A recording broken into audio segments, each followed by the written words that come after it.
1 முதல் 12ஆம் வகுப்பு வரை CPSE வீடியோ கிளாஸஸ் உடன் பல டெஸ்ட் பயிற்சி IIT, JEE, SSC, banking, state மற்றும் சென்ட்ரல் கவர்மெண்ட் பயிற்சி தேர்வு எல்லாம் ஒரே மொபைல் செயலி. இரவு நகரம் ஆழ்ந்த சத்தமில்லா பொழுக்கத்தில் மூழ்கியிருக்கும் நேரம். மேல் கட்டடங்களின் கண்ணாடிகளில் நியான் விளக்குகள் பிரதிபலிக்கிறது. டிவி சேனல் க்ளோஸ்அப்பில் ஹெட்லைன் ஓடிக்கொண்டே இருக்கிறது. வட்டி விகிதம் குறைப்பு, மத்திய வங்கி அறிவிப்பு, பணம் இப்போது மலிவு. அந்த ஒளியின் மேல் மாதுவா ஒரு குரல் எழுகிறது. எல்லாரும் சொல்றாங்க பணம் இப்போ மலிவா கிடைக்குது. ஆனா யாருக்காக அது மலிவா இருக்குது? நீங்க பார்த்து வர்ற இந்த உலகத்தில் ஒரே நாணயம், ஒரே ரூபாய், ஒரே வங்கி இருந்தாலும் அதன் விலை, அதன் பயன், அதன் விளைவு ஒவ்வொருவருக்கும் ஒரே மாதிரி இல்ல. அதுவே இந்த கதையின் தொடக்கம். SPCDவில இன்று நாம் ஒரு உண்மையை பார்க்க போகிறோம். சீப் மணி என்று நாம போட்டு பேசிக்கொண்டு வரும் அந்த வார்த்தை உங்கள் வாழ்க்கை யாருடைய பக்கம் நிற்கிறது? நீங்க அந்த மலிவான பணம் மூடும் பக்கம் இருக்கிறீங்களா, இல்ல விலை உயர்ந்த பணம் உன்னை தினமும் சுரண்டும் பக்கம் இருக்கிறீங்களா? கேமரா மெதுவாக பெரிய வங்கி கட்டடத்தை பார்ப்பது போல ஃப்ரேம் மாறுகிறது. உள்ளே சூட் போட்டு நடக்கும் நிர்வாகிகள், கீழே சின்ன பிரான்ச் கவுண்டர் முன் டோக்கன் பிடித்து நின்றிருக்கும் மக்கள். வாய்ஸ் ஓவர் தொடர்கிறது. ஒரே வங்கி, ஆனா 2 வேறு உலகங்கள். மேலே இருக்கிறவர்களுக்கு 10, 20, 30 ஆண்டுகளுக்கு நீளும் மென்மையான வட்டியிலான கடன்கள். கீழே இருக்கிறவர்களுக்கு மாதம் மாதம் ஊர்ந்து வரும் credit card bill, private loan EMI, salary advance. ஒரே பேங்க் லோகோ, ஒரே கேட் வழியாக உள்ளே போனாலும் வெளியே வந்து சேரும் டீல் முழுக்க வேற.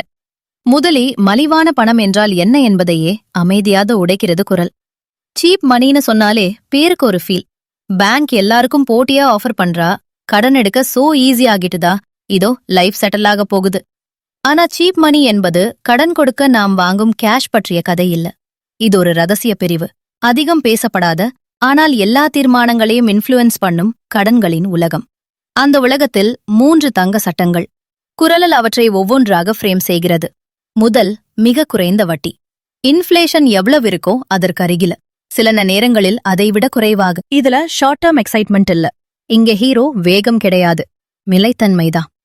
2வது சட்டம், பல தசாப்தங்கள் நீளும் கால அவகாசம். 20 ஆண்டு, 30 ஆண்டு, சில சமயம் அதைவிட நீண்டு நிற்கும் கடன்கள். இந்த நேரம்தான் அழுத்தத்தை பொறுமையா மாற்றிவிடும். இன்று சந்தை விழுந்தாலும், இன்று ரெண்ட் குறைந்தாலும், இந்த மாதம் சில பணம் குறைவா வந்தாலும் அந்த கடன் ஸ்ட்ரக்சர் நாளைக்கான வாய்ப்புக்கு ஸ்பேஸ் விட்டிருக்கிறது. 3வது, அடமானம். கட்டுப்படுத்தக்கூடிய, மதிப்பிடக்கூடிய, விற்று கேஷ் பண்ணக்கூடிய சொத்துக்கள். வீடு, நிலம், வணிகம், பத்திரங்கள், கேஷ் ஃப்ளோ தரும் முதலீடுகள். ஒரு நாள் தவறு நடந்தாலும் வங்கி சொல்வது, இதிலிருந்து நம்மால் ஒரு பகுதியையாவது மீட்டுக்கொள்ள முடியும். சிறிய இடைவெளி எடுத்து ஒரு வரி சொல்லும். இந்த 3 அம்சங்களும் சேர்ந்து இல்லாவிட்டால் அது உண்மையான சீப் மணி அல்ல. அது ஆரம்பத்தில் மலிவாக தோன்றலாம், ஆனால் அழுத்தம் வந்ததும், சந்தை மாறியதும், தவறு நடந்ததும் எப்படி நடந்து கொள்கிறது என்பதில்தான் உண்மையான பணத்தின் இயல்பு தெரியும். அதற்கு எதிரே விலை உயர்ந்த பணம் நிற்கிறது. சீன், சின்ன டீ ஷாப், ஒரு மிடில் கிளாஸ் வீட்டின் டைனிங் டேபிள் மேல் பில்ஸ் குவிந்திருக்கும் காட்சி. ATM முன்னால் லைன். இங்கதான் நம்மில் பெரும்பாலானவர்கள் வாழ்கிறோம். Credit card outstanding, personal loan EMI, salary advance, சரி எமர்ஜென்சிக்காக எடுத்த ஷார்ட் டேர்ம் லோன். இவங்கெல்லாம் ஒரே குடும்பம், விலை உயர்ந்த பணம். குரல் துள்ளி கொண்டு பேசுகிறது. இங்க வட்டி அதிகம், காலம் மிகவும் குறுகியது, விதிகள் கடுமையானது. ஒரு தவணை மிஸ் பண்ணிட்டா penalty, interest on interest, reminder call, warning message. இங்க பொறுமை என்ற லக்ஸரி கிடையாது. இந்த உலகத்தில் கடன் எடுப்பது என்றால் நாள் கடந்த மாதிரி மனசு ஹெவியாகி வரும். ஒரே வங்கி, ஒரே நாட்டின் நாணயம், ஆனா 2 வேறு பிசிக்ஸ். பிக் போர்ட் ரூம்ல 500 கோடி பாண்ட் இஷ்யூ பண்ணு கிரௌடுக்கு இன்ட்ரெஸ்ட் 1 டிஜிட். டவுன்ஸ்டேர்ஸ்ல 50,000 பர்சனல் லோன் எடுத்துக்கொண்டிருக்கும் ஒருவருக்கு இன்ட்ரெஸ்ட் 2-3 டிஜிட். ஒத்த லெவல். இததான் மக்கள் பெரும்பாலும் உணராமல் போகிறார்கள். டிவில ஒரு லைன், மத்திய வங்கி வட்டி குறைத்தது, பேங்க் ரேட் டவுன். இத பார்த்த மக்கள் நினைக்கிறாங்க, சரி இப்போ கிரெடிட் கார்டு வட்டி குறையும், பர்சனல் லோன் சுலபமாகும். இல்ல, அந்த செய்தியில அவர்கள் சொல்வது, நீண்ட கால அசெட் பேஸ்ட் கொலாட்ரல் வைத்து பாதுகாப்பாக கொடுக்கப்பட்ட கடன்களின் விலையே குறைகிறது. இன்னும் தெளிவா சொல்றேனா, மலிவான பணம் ஏற்கனவே தகுதி பெற்றவர்களுக்கு இன்னும் மலிவு ஆகிறது. மற்றவர்களுக்கு சும்மா ஹெட்லைன் தான். அந்த தலைப்பை யாருக்காக எழுதுகிறார்கள் என்பதை காட்ட குரல் ஹையரார்கி கட்ட ஆரம்பிக்கிறது. மலிவான பணம் யாரை முதலில் தேடி கிடைக்கும்? Camera, Sansad, ministry buildings, central bank காட்சி காட்டும். முதலில் அரசுகள். அவர்கள் வரி வசூல் செய்கிறார்கள், நாணயம் அச்சிடுகிறார்கள், சட்டம் எழுதுகிறார்கள். அதனால்தான் அவர்கள் உலகின் மிகவும் மலிவான வட்டியில் மிக நீண்ட காலத்திற்கு கடன் எடுக்க முடிகிறது. தவறு நடந்தால் என்ன? ஒரு தனிநபர் மாதிரி நான் தான் டிஃபால்ட் ஆகிட்டேன் என்று கையெழுத்து போட்டுவிட்டு ஓடிவிட மாட்டார்கள். அவர்கள் விதிகளை மாற்றுவார்கள், கடனை ரீஸ்ட்ரக்சர் பண்ணுவார்கள், பணவீக்கத்தை சில காலம் அதிகப்படுத்தி நிஜ சுமையை டைல்யூட் பண்ணிக்கொள்வார்கள். அதனால்தான் அரசின் கடன் வேர்ல்ட்ல ரிஸ்க் ஃப்ரீ பெஞ்ச்மார்க் மாதிரி பார்க்கப்படுது. மலிவான பணத்தின் கீழ்த்தளம் அங்குதான் அமைக்கப்படுது. அடுத்த காட்சி global bank headquarters, stock exchange screens, mega corporate offices. அடுத்த லேயர் பெரிய வங்கிகள், பெரிய நிறுவனங்கள். இவர்கள் ஒரு இண்டஸ்ட்ரியில மட்டுமே தாங்க இல்ல, பல செக்டர்ல revenue, diversified business, structured balance sheet, political importance. இவர்கள் தவறினால் அது அவர்களோட மட்டும் முடிந்து விடாது. அதன் உதிரம் மற்ற நிறுவனங்கள், பணியாளர்கள், ஈவன் நாடுகளுக்கும் போய் அடையும். இததான் அமைப்பு டூ பிக் டு ஃபெயில்னா சொல்றது. அதனால்தான் இந்த குழுவுக்கு கடன் கொடுக்கும்போது லெண்டர்ஸ் கண்ணில பளிச்சுன்னு ஒரு தாட் ஓடும். வர்ஸ்ட் கேஸ்ல கண்டிப்பா government, central bank, regulatory system ஏதாவது இன்டர்வென்ஷன் பண்ணும். பெயில் அவுட் வரலாம், ஃபோர்ஸ்ட் மர்ஜர் வரலாம், லிக்விடிட்டி விண்டோ ஓபன் ஆகலாம். அந்த இன்விசிபிள் அஷூரன்ஸ், அந்த மறைமுக பாதுகாப்பு, இதுவே அவர்களுக்கு கிடைக்கும் இன்ட்ரெஸ்ட் ரேட்டை 2.2 டவுன் பண்ணிவிடுகிறது. அவர்களுக்கு பாண்ட் இஷ்யூ பண்ணுவதும், நீண்ட கால டெட் ரைஸ் பண்ணுவதும் ஹாஃப் ஸ்மைலோடு செய்யக்கூடிய ஆள் சேர்க்கும் வேலை மாதிரி. அடுத்த சீன் சொத்து உரிமையாளர்கள். செட்டின் வீட்டுக்காட்சி, ரெண்டல் அபார்ட்மெண்ட் பிளாக்குகள், சிறிய ஆனால் வெற்றிகரமான வணிக உரிமையாளர்கள். மூன்றாவது படியில் யார்? சொத்து வைத்திருப்பவர்கள், வீடு வைத்திருப்பவர், சிறிய பில்டிங் வைத்திருப்பவர், வணிக கடை, கொடவுன், நீண்டகால ஒப்பந்தம் கொண்ட ரெண்டல் ப்ராப்பர்ட்டி, ஷேர் மார்க்கெட்ல நல்ல போர்ட்ஃபோலியோ வைத்திருப்பவர். இவர்களுடைய ஆசெட்கள் ஒரே ஒரு மேஜிக் வேர்டுக்கு வழிவகுக்கின்றன: கொலாட்ரல். வங்கியின் கணக்கு புத்தகத்தில் கொலாட்ரல் அன்னா என்ன? மதிப்பிடக்கூடியது, காப்பீடு செய்யக்கூடியது, தேவையெனில் விற்கக்கூடியது. இது எல்லாமே லோடிங் ஆகி அந்த கடனை ரிக்கவரபிள் கேட்டகரிக்கு தள்ளிவிடுகிறது.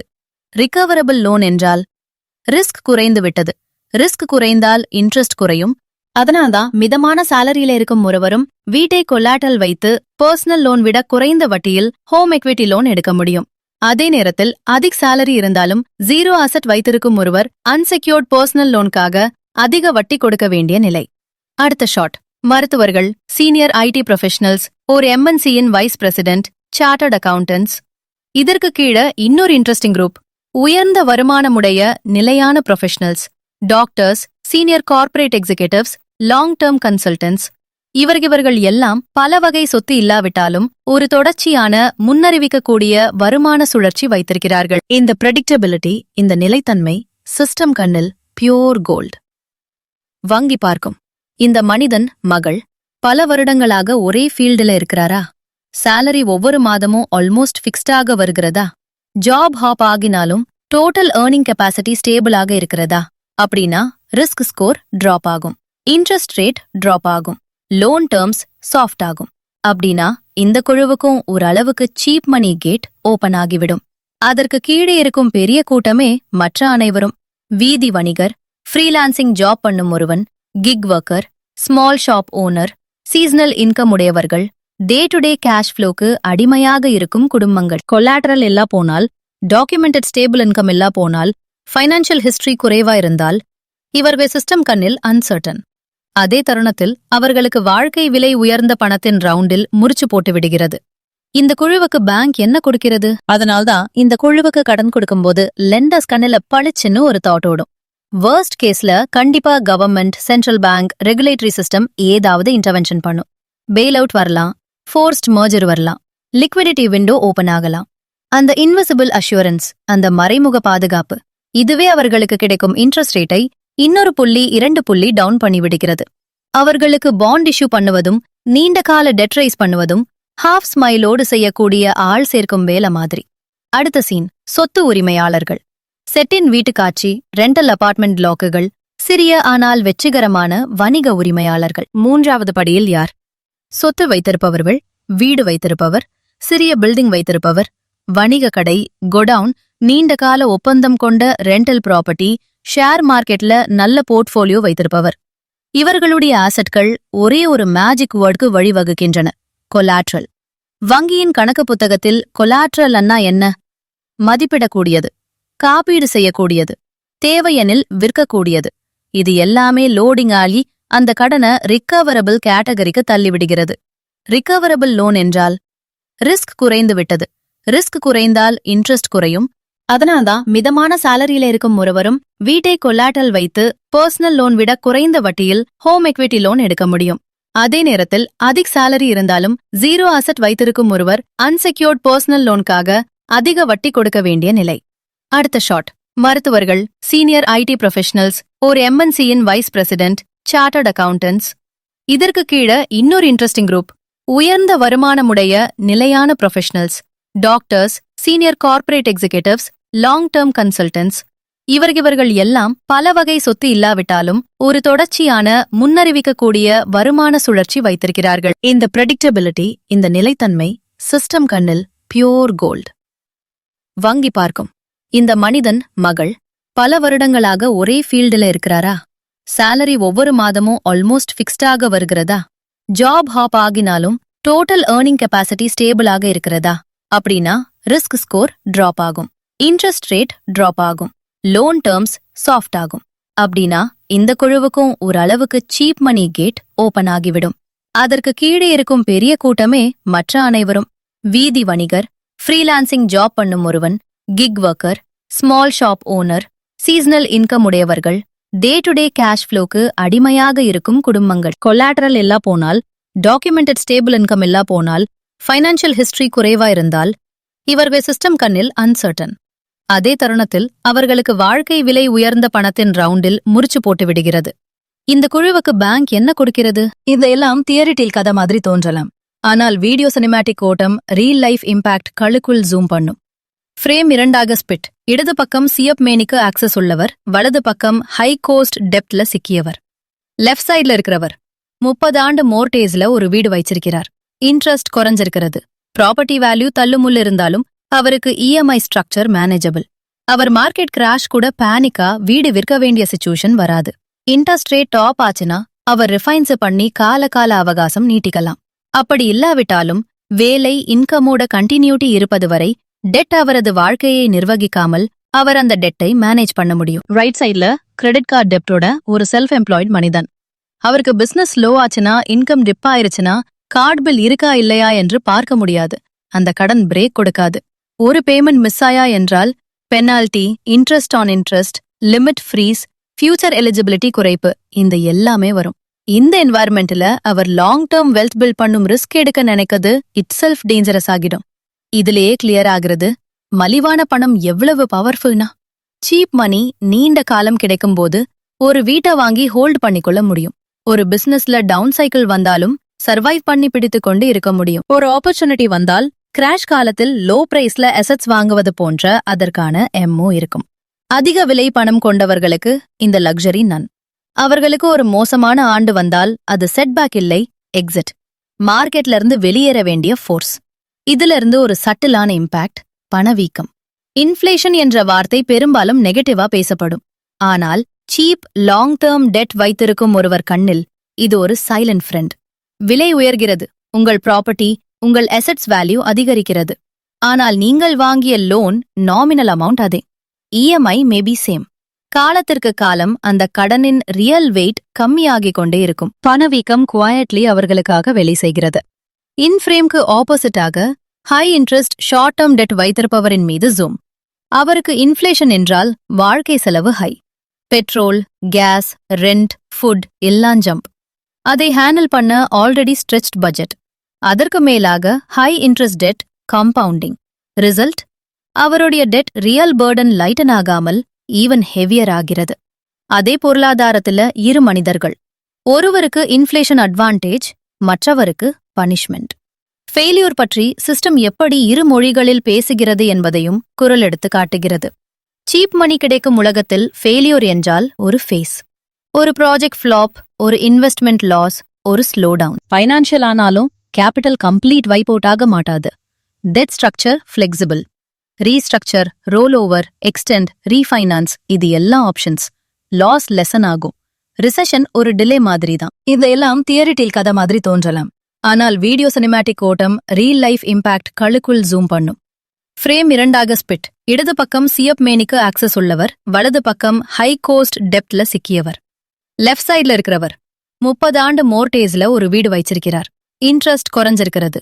ப்ராப்பர்ட்டி வேல்யூ தள்ளுமுள்ள இருந்தாலும் அவருக்கு இஎம்ஐ ஸ்ட்ரக்சர் மேனேஜபிள். அவர் மார்க்கெட் கிராஷ் கூட பேனிக்கா வீடு விற்க வேண்டிய சிச்சுவேஷன் வராது. இன்ட்ரெஸ்ட் ரேட் டாப் ஆச்சுன்னா அவர் ரிஃபைன்ஸ் பண்ணி கால அவகாசம் நீட்டிக்கலாம். அப்படி இல்லாவிட்டாலும் வேலை இன்கமோட கண்டினியூட்டி இருப்பது வரை டெட் அவரது வாழ்க்கையை நிர்வகிக்காமல் அவர் அந்த டெட்டை மேனேஜ் பண்ண முடியும். ரைட் சைட்ல கிரெடிட் கார்டு டெப்டோட ஒரு செல்ஃப் எம்ப்ளாய்ட் மனிதன். அவருக்கு பிசினஸ் ஸ்லோ ஆச்சுன்னா, இன்கம் டிப் ஆயிருச்சுன்னா கார்டு பில் இருக்கா இல்லையா என்று பார்க்க முடியாது. அந்த கடன் பிரேக் கொடுக்காது. ஒரு பேமெண்ட் மிஸ் ஆயா என்றால் penalty, interest on interest, limit freeze, future eligibility குறைப்பு, இந்த எல்லாமே வரும். இந்த என்வாயர்மெண்ட்ல அவர் லாங் டேர்ம் வெல்த் பில்ட் பண்ணும் ரிஸ்க் எடுக்க நினைக்கிறது இட் செல்ஃப் டேஞ்சரஸ் ஆகிடும். இதுலயே கிளியர் ஆகிறது மலிவான பணம் எவ்வளவு பவர்ஃபுல்னா. சீப் மணி நீண்ட காலம் கிடைக்கும்போது ஒரு வீட்டை வாங்கி ஹோல்ட் பண்ணிக்கொள்ள முடியும். ஒரு பிசினஸ்ல டவுன் சைக்கிள் வந்தாலும் சர்வைவ் பண்ணி பிடித்து கொண்டு இருக்க முடியும். ஒரு ஆப்பர்ச்சுனிட்டி வந்தால் கிராஷ் காலத்தில் லோ பிரைஸ்ல அசெட்ஸ் வாங்குவது போன்ற அதற்கான எம்மோ இருக்கும். அதிக விலை பணம் கொண்டவர்களுக்கு இந்த லக்ஸரி நன். அவர்களுக்கு ஒரு மோசமான ஆண்டு வந்தால் அது செட்பேக் இல்லை, எக்ஸிட். மார்க்கெட்ல இருந்து வெளியேற வேண்டிய ஃபோர்ஸ். இதுல இருந்து ஒரு சட்டிலான இம்பாக்ட், பணவீக்கம். இன்ஃப்ளேஷன் என்ற வார்த்தை பெரும்பாலும் நெகட்டிவா பேசப்படும். ஆனால் சீப் லாங் டேர்ம் டெட் வைத்திருக்கும் ஒருவர் கண்ணில் இது ஒரு சைலண்ட் ஃப்ரெண்ட். விலை உயர்கிறது, உங்கள் ப்ராப்பர்ட்டி, உங்கள் அசெட்ஸ் வேல்யூ அதிகரிக்கிறது. ஆனால் நீங்கள் வாங்கிய லோன் நாமினல் அமௌண்ட் அதே. EMI maybe same. காலத்திற்கு காலம் அந்த கடனின் ரியல் வெயிட் கம்மியாகிக் கொண்டே இருக்கும். பணவீக்கம் குவாய்ட்லி அவர்களுக்காக வேலை செய்கிறது. இன்ஃப்ரேம்க்கு ஆப்போசிட்டாக high interest short term debt வைத்திருப்பவரின் மீது ஜூம். அவருக்கு இன்ஃப்ளேஷன் என்றால் வாழ்க்கை செலவு high. Petrol, gas, rent, food எல்லாம் ஜம்ப். அதை ஹேண்டில் பண்ண ஆல்ரெடி ஸ்ட்ரெச்ட் பட்ஜெட். அதற்கு மேலாக high interest debt compounding. Result, அவருடைய டெட் ரியல் பர்டன் லைட்டன் ஆகாமல் ஈவன் ஹெவியர் ஆகிறது. அதே பொருளாதாரத்துல இரு மனிதர்கள். ஒருவருக்கு இன்ஃப்ளேஷன் அட்வான்டேஜ், மற்றவருக்கு பனிஷ்மெண்ட். ஃபெயிலியூர் பற்றி சிஸ்டம் எப்படி இரு மொழிகளில் பேசுகிறது என்பதையும் குரல் எடுத்து காட்டுகிறது. சீப் மணி கிடைக்கும் உலகத்தில் ஃபெயிலியூர் என்றால் ஒரு ஃபேஸ். ஒரு ப்ராஜெக்ட் ஃப்ளாப், ஒரு இன்வெஸ்ட்மெண்ட் லாஸ், ஒரு ஸ்லோ டவுன். ஃபைனான்ஷியல் ஆனாலும் கேபிட்டல் கம்ப்ளீட் வைப் அவுட் ஆக மாட்டாது. Debt structure flexible. Restructure, roll over, extend, refinance, இது எல்லா ஆப்ஷன்ஸ். லாஸ் லெசன் ஆகும். ரிசெஷன் ஒரு டிலே மாதிரி தான். பாய்ஸ் கீழே இறங்கி எஸ்பிசி டிவி குரலில் முடிவு. அடுத்த முறை பணம் மலிவானதுன்னு ஹெட்லைன் பார்க்கும்போது சும்மா ஸ்க்ரோல் பண்ணிடாதீங்க. அந்த லைன் உங்க வாழ்க்கைக்கு அப்ளை ஆகிறதா இல்லையான்னு அமைதியா கேட்டு பாருங்க. அது உங்க உலகத்துக்கு இன்னும் வரலையா, அது ஃபைன். குறைந்த விலையில் கரண்ட் கிடைக்காத இடத்தில் கூட அறிவு இலவசம்தான். அந்த அறிவுதான் உங்கள நாளைக்கு உங்க சந்தர்ப்பம் வரும் பக்கம் தள்ளிச் செல்லும். இது எஸ்பிசி டிவி. நீங்க பார்த்தது யாருக்கு உண்மையிலேயே மலிவான பணம் கிடைக்கிறது என்பதன் மறைமுக கதை. இப்போது உங்கள் குழந்தைக்கு புதிய அரங்கம். நட்சத்திர ப்ரீ ஸ்கூலின் டே கேர் சேவையில் 1.5 வயது இந்த வீடியோ உங்களுக்கு பயனுள்ளதாக இருந்தால் ஒரு லைக் கொடுங்கள். உங்கள் நண்பர் உடன் பகிரவும். மிக முக்கியமாக எங்கள் சேனலை சப்ஸ்கிரைப் செய்ய மறக்காதீர்கள். புதிய வீடியோக்கள் வரும்போது உடனே அறிந்து கொள்ள மணி ஐகானையும் கிளிக் செய்யுங்கள். நன்றி உங்கள் ஆதரவுக்காக.